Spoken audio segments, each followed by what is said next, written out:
Hello there, everybody. This is TJ Fowler for Skullbanger Media here in Finland, and I am talking to King Fowley of October 31. King, how you doing? Cheers. Yeah, good. I'm doing fantastic, brother. Just rocking and rolling, keeping everything, moving forward here before winter comes, trying to keep things going here in Pennsylvania. Okay, all right, cool. Now, a little backstory on how I first heard about you. I went to college back in the mid '90s, and I ran a radio station. And the first time I ever heard of October 31 was I bought a Iron Maiden tribute album, and I think Okay. October 31 did Public Enemy #1 on that, I believe. We did. You talking about the Dwell sampler, right? I think it's called. I get it called. I think it was called I remember it was called a Call to Irons. It was on Dwell Records. Yes, that's it. Now that's the first time I heard of you, and then I kind of didn't really see anything because back then it was kind of hard to, it was still kind of hard to find certain bands if you really hadn't heard of them, and Right. and then Hell's Headbangers have been good enough to go back and release some of your back catalog, and so I went back Absolutely. and I picked up some of that stuff, and I was impressed. Now the thing about about your band, you just got done releasing Bury the Hatchet, correct? Yes, absolutely. Okay, so now in my opinion, I believe this is the best October 31 album I've heard out of what I've heard, and Well, fantastic. I'm glad to hear that, brother. Yeah. We go ahead. I'll let you finish what you were going to say. Well, yeah, I'm saying to me this seems like the best one that I've heard. I listened to those first ones on Hell's Headbangers, and it seems like with each release you kept getting better and better. And now this though is like it's been like 9 years since you've released a proper album with October 31. If I'm not Absolutely, it's been too long. Yeah, too long. It's been like a plague of locusts, man. What's going on? It's been... Well, basically with the band, just to give you a little back information of the band, me and guitarist Brian Hellstorm Williams, we met on the phone in 1994, 95, and he was trying to play a show with my other band, Deceased, and he had a band at the time called Overlord, and he was just asking if we could get him a show with Deceased. He wanted to get out and play, and we had a long phone call, and we just became like instant buddies on the phone, and while we were talking, we just were kind of saying that the state of America and heavy metal was really bad, and that we missed all those 80s bands and stuff, and I said, for shits and giggles, you and me should get together and write some tunes. He was like, sure, anytime, and I was like, where exactly are you? And he was telling me he was about 6 hours away from me, in Elkin, North Carolina, when I was living in Virginia. And I told him, man, we should do this. And he told me I could grab he's like, I got a rhythm guitar player and a bass player. I'll come down there. I'll bring some riffs. I said, do it. I play drums. Let's do this.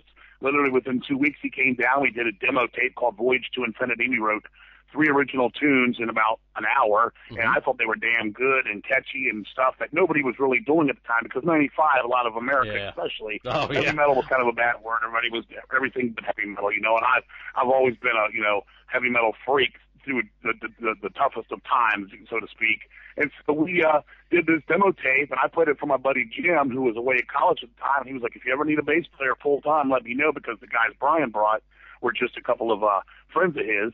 And the demo sort of took off, and the next thing you know, we're getting offers and stuff to play shows, and I was just like, wow, this is crazy. I said, well, shit, you want to take this another step? Let's go for it. And the next thing you know, a guy wants to put up money and put out an album which became The Fire Awaits You on a little label called Rip Records, and my name's Stan Costin out of Chicago.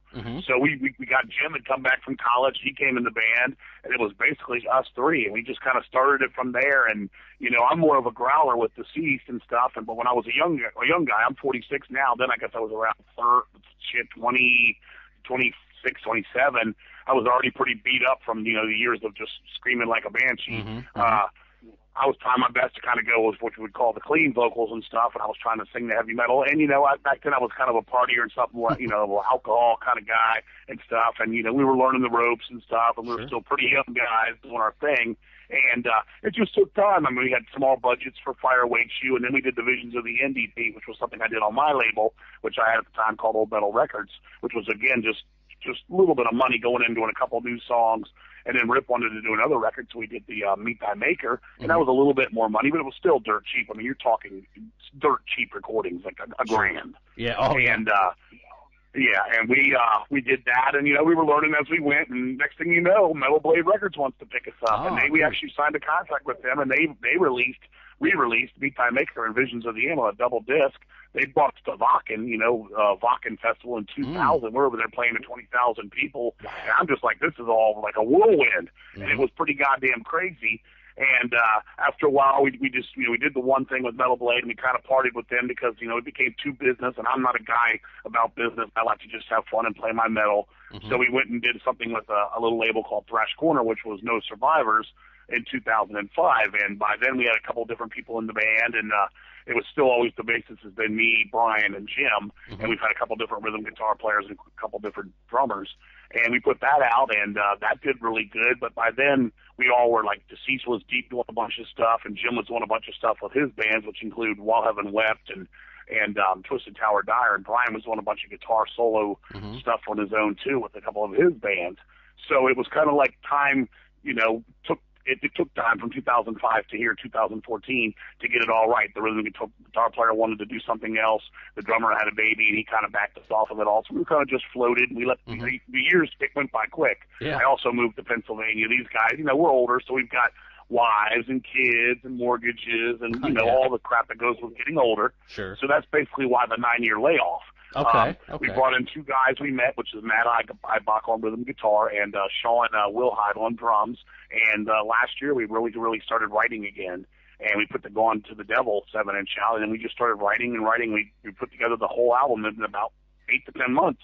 We wrote it all, and we got a great deal with Hell's Headbangers, who also picked up Deceased, and they gave us a great budget, first time ever. And I've really tried to sing the best I can for my age, and everybody's just put their best foot forward through all of this. And I'm really proud of the record, too. I'm glad to hear you say, you think it's our best, because anything in music or anything in life with me, I always like to learn from my mistakes and get better and better and never square off, just always continue to get better. Well, yeah, and I do think it's your best one, and I'm not talking just about.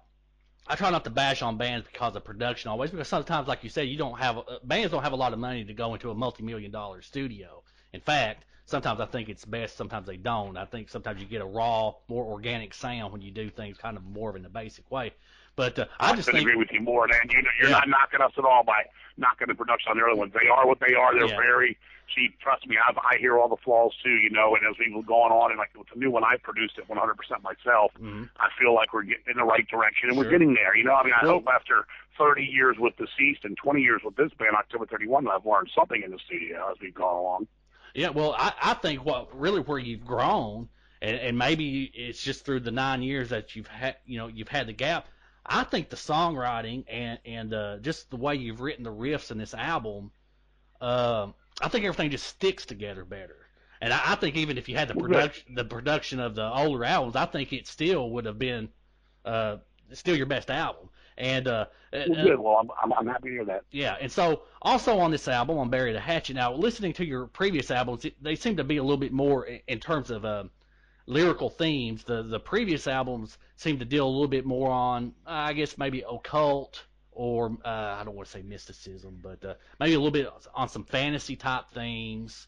And right. While on this one, it seems like you hit upon a horror theme, but like a Southern American Gothic type theme. Now, I don't know. I could be off base on that a little bit, but No, you're right. I mean, a lot of the songs this time, with Deceased, I do a lot of this anyway, and it's something that's very, very dear to my heart. Some of this stuff, with Deceased lyrics and stuff, I take it very, very seriously. With October, we kind of have a tongue-in-cheek black humor to it all, including the live show. It's not as serious yet. I mean, we obviously want to write songs that are memorable, catchy, and play them the best we can, and so that part of it is serious.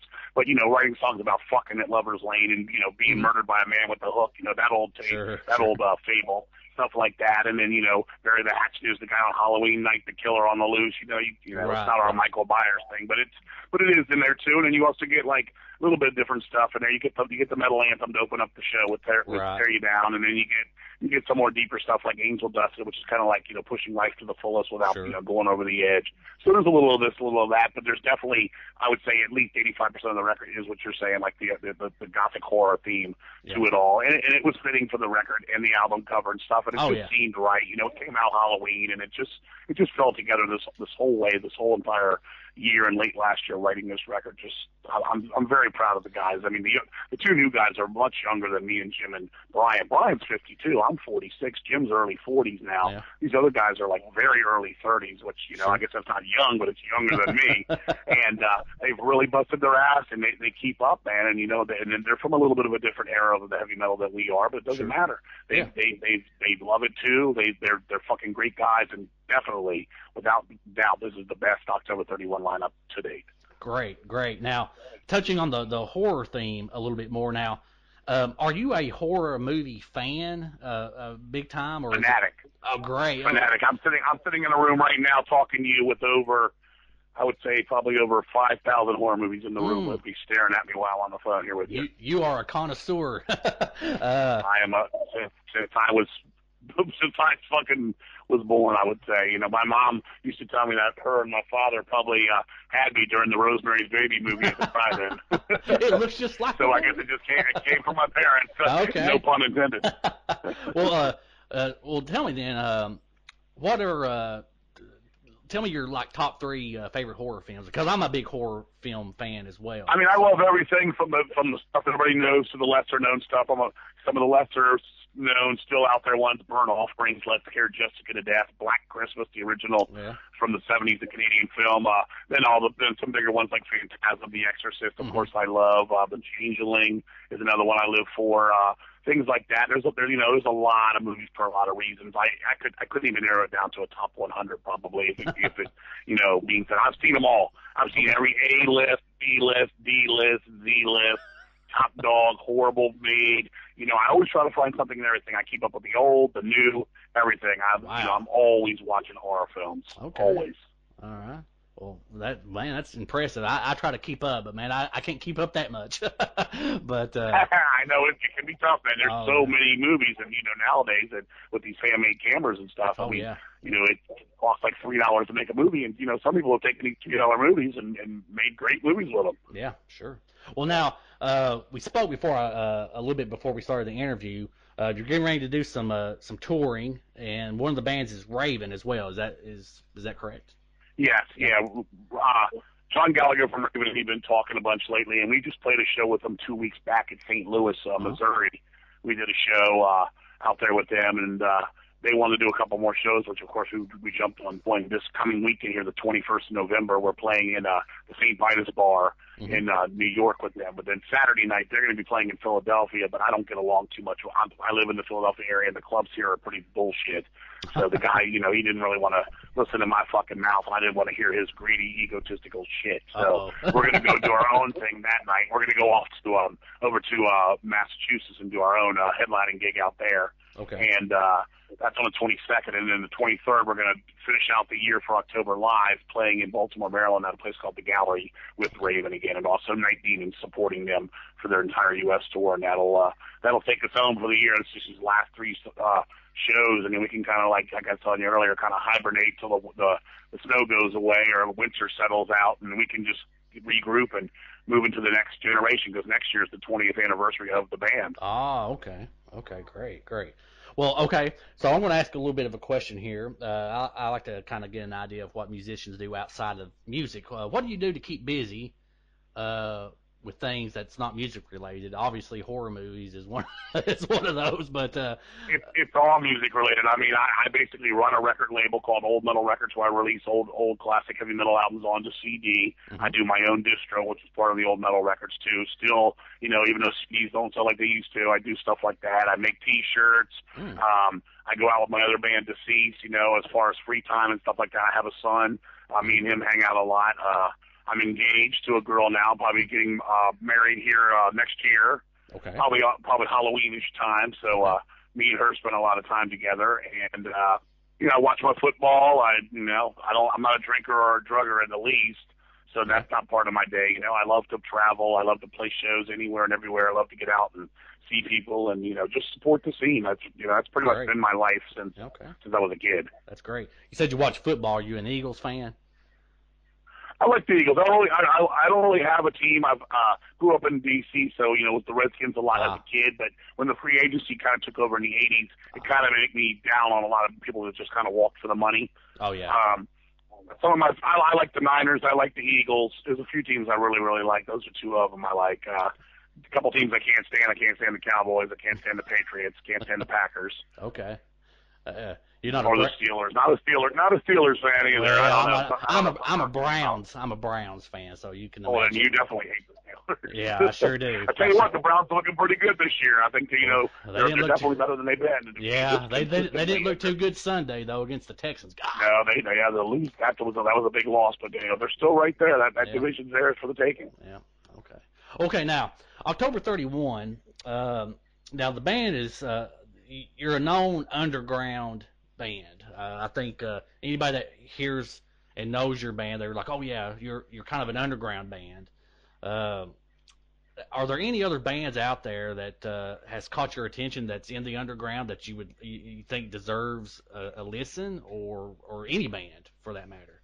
I mean, stuff current. I mean, everybody's out doing their own thing. Nothing really stands out. I mean, we did play a show in Chicago a couple weeks back with some friends of mine, a band called Stone Magnum. I thought was fantastic. Mm-hmm. It's got some of the guys that played at Skullview, and they're kind of like the American Candlemass, I'm starting to call them. They have a real nice sound to them with a really damn good singer, and they're a great front, live band. So that was fantastic. They're doing a damn good job, There's bands here and there. I'm still stuck in my old stuff. A lot of stuff, unfortunately, to me, a lot of people are rehashing, stuff that's already been done, and it's kind of coming off as, I don't want to say, like, contrived, but sort of contrived. And, everybody's trying, I guess. I just want somebody to do their own thing and do their best to write the best songs they can and be down to earth. And we don't need any rock stars or ego trips or just bullshit in this underground. I've seen so much in my day, and anybody that's doing it for the right reasons, and the right reasons to me is just to get out there and, you just want to play some music and have some fun and do your thing. That's cool. That's cool by me. But when it starts to become a business and greedy pigs and just rock star arrogance and these people that really aren't nobody, it's annoying as hell. Yeah, and I know some people. I talk to them. They still kind of pine for the days like it was in the '80s, and I mean that was there's certain things about that time period, about those bands that was cool. You had those arena rockers and stuff, but I'll be honest with you, that kind of, it really kind of killed itself off from the inside with the kind of, like you said, a lot of them were greedy. Their personalities were self-destructive. It ate itself. It definitely ate itself. I mean, it was the first time around, so there wasn't much to compare it to. So everything coming out had its own uniqueness. Sure, there was your Priest and Maiden clones, and you had bands that like took the Priest Maiden clone and made it their own, sort of like a Queensryche or something like that. The early stuff was definitely influenced by those bands, but they found a way to get their own sound. Things like that. Now it's just like you can literally hear riffs off of records. You see logos that are basically rip-offs of other logos. You even see band names coming up again that have already been used, because these bands are now defunct. People are using their names again. It's crazy, Yeah.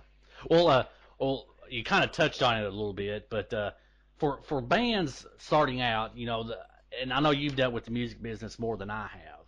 I'm just a guy that does interviews and stuff, but the music business can be it can be really shitty, and new bands get into the music business and they kind of get into trouble via different things, whatever that may be, management, drugs, or just people that get around. What kind of advice would you give for young guys and girls coming into the metal scene, like what to maybe avoid or what to maybe look into or whatever?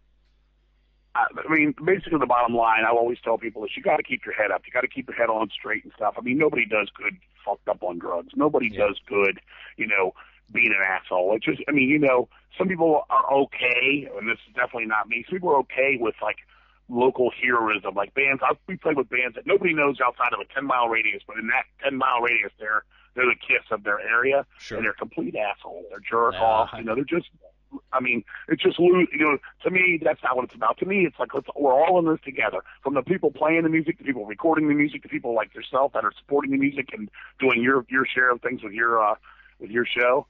Things like that. We're all in together. Nobody's better. I'm not talking down to you now. You're not talking down to me. We're in this together. We're equal. I think everybody needs to know that, and people need to keep their heads on right, stay balanced, do your best to write, musical, memorable songs. That's the thing that to me is the saddest of it all, that music gets put to the background. People will spend more time on a band picture and logo than they will on writing their album. It's just, there's all these like little ways around it. And, with the internet and just the way of the world, how fast it moves now, people try to cut so many corners, and then if they make it for an hour and they think they're this, invincible force, the next thing you know, they're like stomped on by the next people coming on, and Sure. it's just, I mean, if you're in it for a lifetime, you'll know it. Nobody will know it but yourself. Sure. Only you know it. If you're in it for just, hey, I'll sit in on some guitar for you, then that's how far you're going to take it. For me, it's a lifelong thing. So I know along the way what I want to do. I don't want to be at the top. I don't want to be at the bottom. I just want to be in the middle,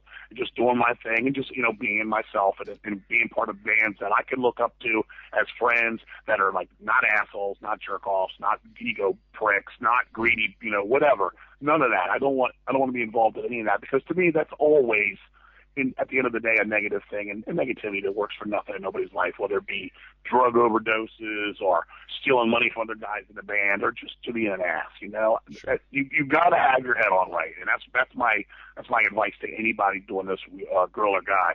You just got to get in there and learn as you go. I'm still learning. I'm 46. I've been doing it 30 years. And I'm still learning. I'll always be learning. If you think you've mastered it all, then you've really just sold yourself short. Sure. So you're saying we need more Gene Simmons. Is that what you're saying? We need music. Well, here's my thing. Let me give you a little something. I'm a big Kiss fan. Let me tell you something. I agree with a lot of things Gene Simmons says, believe it or not. I mean, he's a greedy money guy. Mm-hmm. Okay, he's a greedy money guy. I'll say that. But here's the thing with Gene Simmons: he's earned everything he's made. Oh, yeah, okay, yeah. Nobody's forced anybody to buy Kiss dildos or rubbers or pinball machines or coffins or anything. No one's forced it. He's made music and been part of a band that people have, considered almost a religion, and they want all that stuff. So if it's out there and he can do it, so be it. Mm-hmm. He's at least earning it, And some of the things people I hear this all the time when I'm on my Facebook and talking to people. Like when Gene was talking about people using depression and stuff and like can't get off their thing. I agree with a lot of that stuff. There is some genuine depressed people out there that need help, but there's a lot of people that are woe is me, the world owes me everything, and they use it as a crutch and a fake, contrived ailment, when they just got to get off their ass and do things. This world is so lazy. People are so lazy. I'm a workaholic. I love to go. Yeah. There's a lot of that stuff. I agree. I agree with a lot of what Gene Simmons says as well. There's a few things that he said that I'm like, really, Gene? Come on, man. I mean, we all agree on everything, and that's a matter of things. Nothing set me off in a bad way with the guy, and I'm easy to set off. I mean, a lot of people I don't like in the industry. I've met a lot of people. Gene's never set me off in the way. I'm a big Kiss fan. I mean, I just saw him twice this past summer, and for a bunch of 60-year-old guys, I thought they still had it. I've seen Kiss ever back since the 70s. Sure. And I thought that Paul and him, for their age, still got the best they can do. Yeah, Paul's voice is gone, and all that. But, I mean, he's trying. He's giving a hell of a show, and it is what it is. People don't have to go if they don't want to, but I still love the guy, and I'm a big fan. But what we don't need is arrogant son of a bitches. We don't need people like Glenn Danzig. We don't need people like that at all.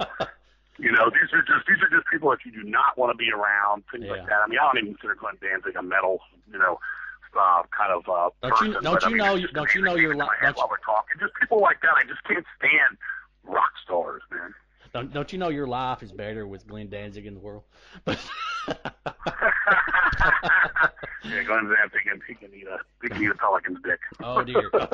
Well, hey man, before we get out of here, websites. I have a hard time finding any websites for October 31. I found a Facebook page, but it doesn't seem like it's updated a whole lot. That's all there is. I mean, it's the same with Deceased. We have a Deceased thing. People are like, we don't update it. I'm like, I'm always in Facebook. Every day I'm telling people what's going on.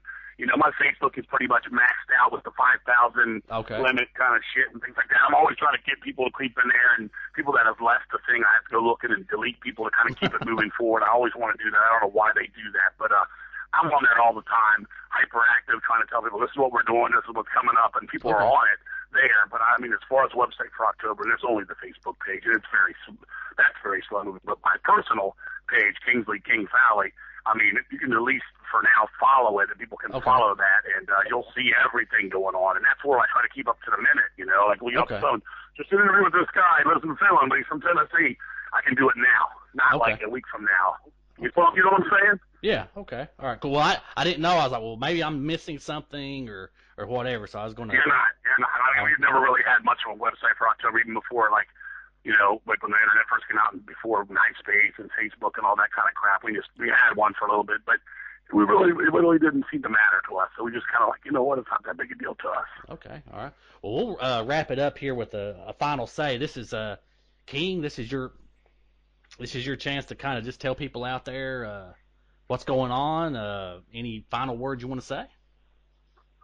Well, I can say this, October 31 is going into its 20th year next year. We're going to be doing a U.S. tour. I'm trying to bring Persian Risk over from the U.K. for the United States. I'd love to get back to Europe and do some stuff. October hasn't been to Europe since we did Germany in 2000. And to keep it true, we did last year in Germany. That's it. We've never done more than 2 shows. So basically, we need to get back over there. I'm talking to some people about coming over there and doing some stuff. That's as far as live gigs. We're going to start working on another record here in 2015. And we're going to try to get that out by the year's end next year because this one seemed to come together quick. And I feel we owe people another record for the 9 years off and hit it while it's hot because, we're rolling with our writing. It's getting better and better, as you, I think, agreed. And that's kind of where we're at. If anybody wants to get in touch with me, King Doomstone, KingDoomstone, @yahoo.com for T-shirts, CDs, vinyls, whatever the hell you want. Hell's Headbangers also has all of our stuff, too. And I appreciate the hell out of the support and interview, brother. Hey, no problem. And everybody, this is TJ for Skullbanger Media, and this was King Fowley for October 31. Thanks a lot.